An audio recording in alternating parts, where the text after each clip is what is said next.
కంది శ్రీనివాసరెడ్డి ప్రజాసేవా భవన్ వద్ద చేపడుతున్న నిత్యాన్నదాన కార్యక్రమం నిర్విరామంగా కొనసాగుతుంది.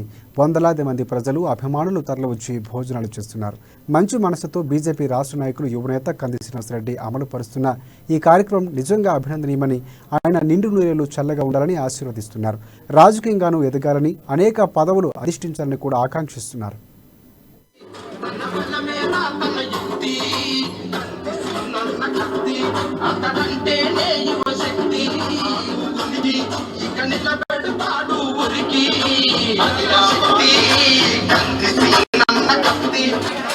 ఎమ్మెల్యే తాటికి పోయినాము. ప్రతి ఎమ్మెల్యే కూడా ఏ ఎమ్మెల్యే పని చేయాలి మాకు ఇదివరదాకా. ఇప్పుడు ఈ ఎమ్మెల్యే చేస్తాడని నమ్మకం, ఇంత అన్నదానం చేస్తున్నాడు కాబట్టి ఈసారితో ఈ ప్రశ్న నేను ఇస్తున్నా. కూలి కాళ్ళని మాత్రం పైకి తేలా, ఏటో 10 లక్షలు ఇస్తున్నారట భూములు లేని వాళ్ళకు. మాకైతే ఒక్క రూపాయి లేదు, కూలీలు దొరకలేవు, అన్ని తీసిండు మిషన్లు. మరి అదిగాక ఇండ్లు కూడా లేవు. మేము సార్ ఏ రూమ్లోకి వెళ్ళొచ్చి ఓటేద్దాము, బాత్రూంలోకి వెళ్ళొచ్చా, మరి సండాస్ రూమ్లోకి వెళ్ళొచ్చా, అక్కడ నుంచి పంచు రాకలేదు, మేమేం చేద్దాం అనుడు అయిందా.